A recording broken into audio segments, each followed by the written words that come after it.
സമാധി തുറന്ന് പരിശോധിക്കാൻ അമ്മുമ്മ സമ്മതിക്കുന്നില്ല. അതായത് സമാധി തുറന്ന് ഗോപൻ സ്വാമിയുടെ മൃതദേഹം പുറത്തെടുത്ത് പോസ്റ്റ്മോർട്ടം ചെയ്യണമെന്നാണ് പോലീസ് പറയുന്നത്. കളക്ടർ അതിന് അനുവാദമൊക്കെ കൊടുത്തു. പക്ഷേ കുടുംബാംഗങ്ങൾ സമാധി ആയി ജീവനോടെ കുഴിച്ചു മൂടിയ ഒരാളെ പുറത്തെടുക്കാൻ സമ്മതിക്കില്ല. അദ്ദേഹം സമാധിയായി എന്നാണ് പറയുന്നത്.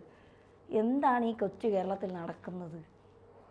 അല്ല, ഇതിൽ രണ്ട് വശങ്ങൾ ഞാൻ കാണുന്നുണ്ട്. ആ രണ്ട് വശങ്ങളും പറഞ്ഞു പോവാം എന്നുള്ളതാണ്. ഒരുപക്ഷെ ഇതൊരു വിവാദമൊക്കെ ആയേക്കാം ഈ രണ്ട് വശങ്ങളും പറയുന്നതുകൊണ്ട്. പക്ഷെ എൻ്റെ ഒരു അഭിപ്രായത്തിൽ ഈ ഗോപൻ എന്താണ് ഇവർ പറയുന്നത്? കുടുംബം പറയുന്നത് ഇദ്ദേഹം ജീവസമാധി ആയത് എന്നാണ്.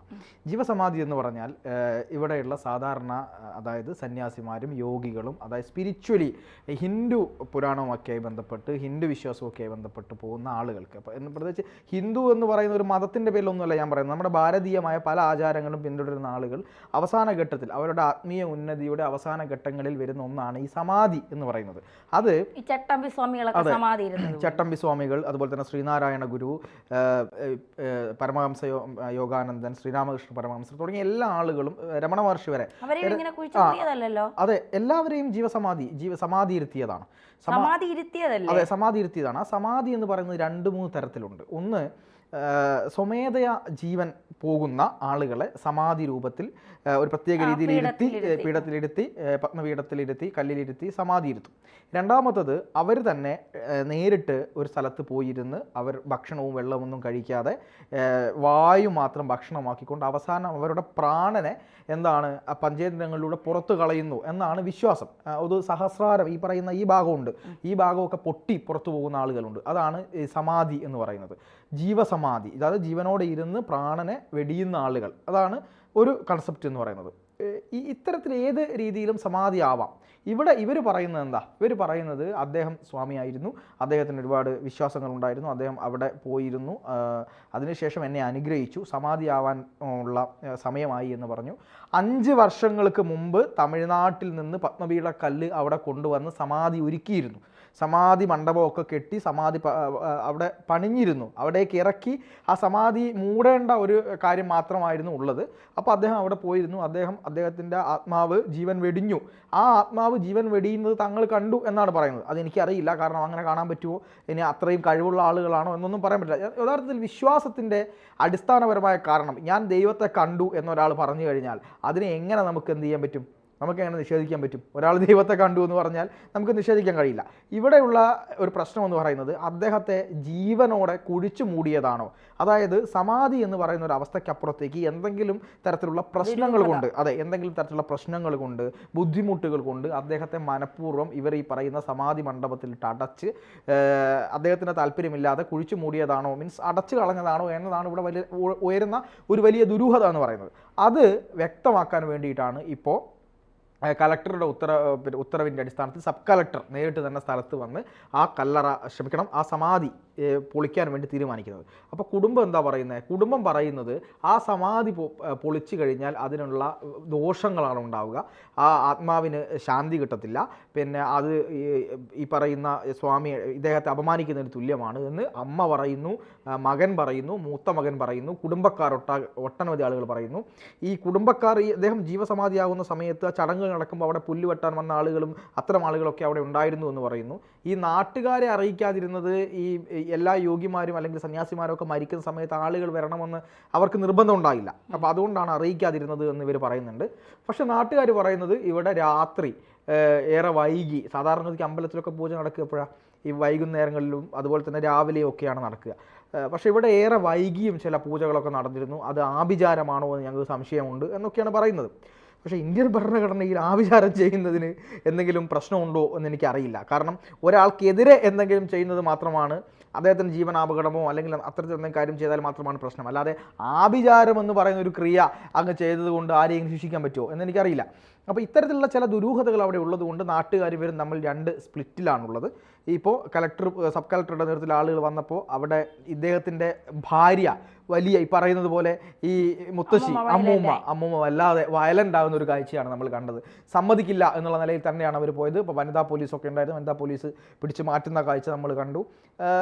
അത് തുറന്ന് എന്തായാലും നിയമത്തിൻ്റെ വഴിക്ക് പോകും, അത് തുറന്ന് പോസ്റ്റ്മോർട്ടം നടത്തും. പക്ഷെ എൻ്റെ സംശയം, ഇത് തുടർന്ന് പോസ്റ്റ്മോർട്ടം നടത്തിയാൽ ഇതൊരു ഏതെങ്കിലും തരത്തിലൊരു ദുരൂഹ മരണമാണെങ്കിൽ, അദ്ദേഹത്തെ ഏതെങ്കിലും തരത്തിൽ കൊലപ്പെടുത്തിയിട്ട് കൊണ്ടുപോയി വെച്ചതാണെങ്കിലോ, ഇനി അല്ലെങ്കിൽ അദ്ദേഹത്തെ ജീവനോടെ കുഴിച്ചു മൂടിയതാണെങ്കിലോ ഒക്കെ ഈ പറയുന്ന പോസ്റ്റ്മോർട്ടത്തിൽ മനസ്സിലാവും, ഏറെക്കുറെ മനസ്സിലാവും. ഈ ആന്തരികാവയവങ്ങളൊക്കെ ചിലപ്പം രാസപരിശോധനയ്ക്കൊക്കെ അയക്കേണ്ടാവും. അതെ, ഇതൊക്കെ പരിശോധിക്കും. നവീൻ ബാബുവിനെ പോലെ അല്ല, നീതി കിട്ടും. പക്ഷേ ഇതിൻ്റെ ഒരു റിസൾട്ട് വരുന്നത്, ഇപ്പോൾ ഇതൊരു ഒരു മീൻസ് അദ്ദേഹത്തെ കൊലപാതകം അല്ലെങ്കിൽ ആ രീതിയിൽ ദുരൂഹതയുണ്ട് എന്ന് പറയുന്ന ഒരു റിപ്പോർട്ടാണ് വരുന്നതെങ്കിൽ വലിയ പ്രശ്നമാവും. നേരെ തിരിച്ചൊരു റിസൾട്ടാണ് വരുന്നതെങ്കിലോ, അതായത് ഇദ്ദേഹം സ്വാഭാവികമായി മരണപ്പെട്ടതാണ് എന്നൊരു റിസൾട്ടാണ് വരുന്നതെങ്കിൽ എന്താ ചെയ്യുക? ഈ സമാധിയെപ്പറ്റി പഠനം നടത്താൻ പോവുമോ? അതായത് സ്വാഭാവികമായി മരണം സംഭവിച്ചതാണ് എന്ന് പറഞ്ഞാൽ അദ്ദേഹം നടന്നു പോയി അവിടെ ഇരുന്നതിന് ശേഷം അദ്ദേഹത്തിന് സമാധിയായി സംഭവിച്ചു എന്ന് പറയുന്നുണ്ട്. അപ്പോൾ അദ്ദേഹം ഇരുന്നതിന് ശേഷം സമാധിയായി എന്ന് തന്നെ വിശ്വസിക്കേണ്ടി വരുമോ? ഇതൊക്കെ വലിയ കോൺഫ്ലിക്റ്റ് ആണ്. എന്ത് സംഭവിക്കും? സമാധി തിരഞ്ഞു പോകും. എങ്ങനെയായിരുന്നു സമാധി, ആരൊക്കെ സമാധി ആയിട്ടുണ്ട്, എന്താണ് ഇതിൻ്റെ പുറകിലെ കാര്യങ്ങൾ, തന്ത്രവിദ്യ എന്താണ്, താന്ത്രികം എന്താണ് എന്നൊക്കെ പറഞ്ഞ് ചിന്തിച്ച് പോകേണ്ട ഒരു അവസ്ഥയിലേക്ക് എനിക്ക് തോന്നുന്നു ഏറെ രസകരമായിരിക്കും എന്തായാലും. പക്ഷേ ഇതൊക്കെ പറയുമ്പോഴും അദ്ദേഹത്തെ ഏതെങ്കിലും തരത്തിൽ ഉപദ്രവിച്ച് കൊലപ്പെടുത്തിയതാണെങ്കിൽ അതിന് ഈ പറയുന്നത് പോലെ ഇതിന് ഒരു വ്യക്തത ഉണ്ടായേ പറ്റുള്ളൂ. അതുകൊണ്ട് തന്നെ കലക്ടറുടെ ഈ തീരുമാനം അദ്ദേഹത്തിന് നിയമത്തെ നമുക്ക് കുറ്റം പറയാൻ പറ്റില്ല. അത് അവരോട് സഹകരിക്കുക എന്നുള്ളത് മാത്രമേ ഉള്ളൂ. ഏതാണോ വിധി, ഇപ്പോൾ ആ വിധിക്കനുസരിച്ചല്ലേ കാര്യങ്ങൾ പോവുള്ളൂ. അവരും ദൈവത്തിൽ വിശ്വസിക്കുന്ന ആളുകളാണല്ലോ. അപ്പോൾ അതുകൊണ്ട് ദൈവത്തിൻ്റെ വിധി ഇതാണെന്ന് കരുതി സമാധാനിക്കുക. അല്ല, അതാണ് പാർത്ത എനിക്ക് പറയാനുള്ളത്.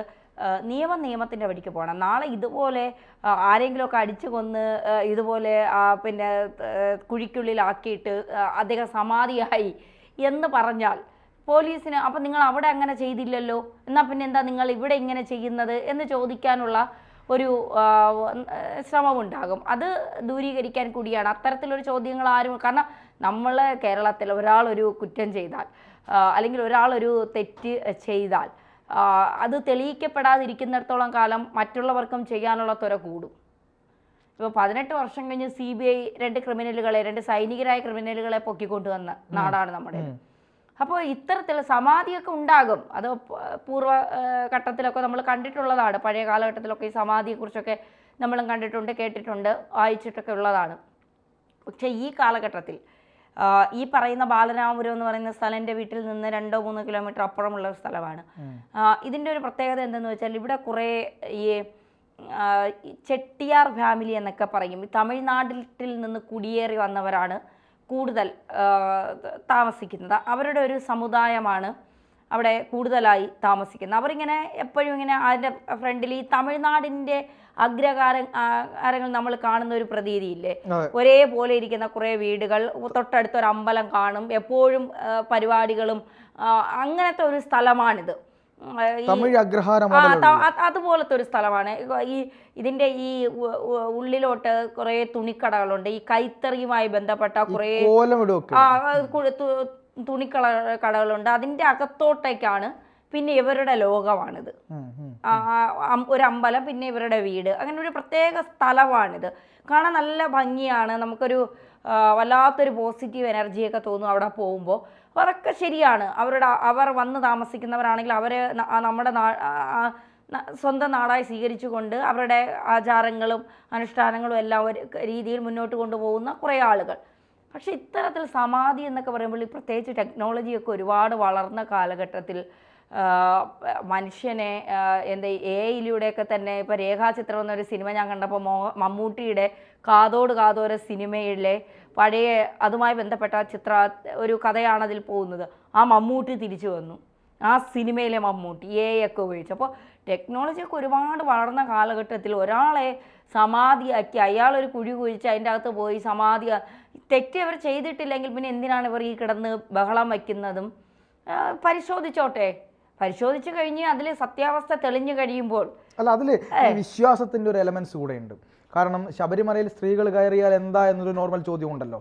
അങ്ങനെ ശബരിമലയിൽ സ്ത്രീകൾ കയറിയാൽ എന്താ എന്ന് ചോദിച്ചാൽ ടെക്നോളജിയുടെ ഭാഷയിൽ നമ്മൾ പരിശോധിച്ചാൽ ഒന്നുമില്ല. പക്ഷെ വിശ്വാസത്തിന്റെ ഒരു അടിത്തറയിൽ നമ്മൾ പരിശോധിച്ച പല പ്രശ്നങ്ങളും ഉണ്ട്. വിശ്വാസത്തിന്റെ കുറെ കാര്യങ്ങൾ മുറുകെ പിടിച്ചാണ് പലരും ഇവിടെ പല കാര്യങ്ങളും നടത്തുന്നത്. അതുകൊണ്ട് ശബരിമല നമുക്ക് മാറ്റിവെക്കാം. കാരണം അത് കുറേ വിശ്വാസികളുടെ കൂടി പ്രതിഷേധത്തിന്റെ ഭാഗമാണ്.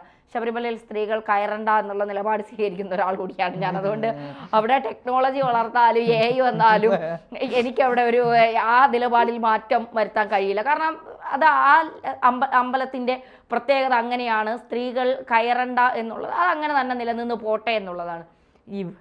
ഇവിടെ പക്ഷേ ഇത്തരത്തിലൊരു വിശ്വാസത്തിന് പുറത്തൊരാളെ എനിക്കത് അല്ല, അത് അവരുടെ വ്യക്തിപരമായ കാര്യമാണ്. ഞാൻ പറഞ്ഞത് ഞാൻ അതിനെ അനുകൂലിക്കുന്നതല്ല. അല്ല പാർത്ത പാർത്തന്റെ സയന്റിഫിക് വശങ്ങളാണ് സംസാരിച്ചത്.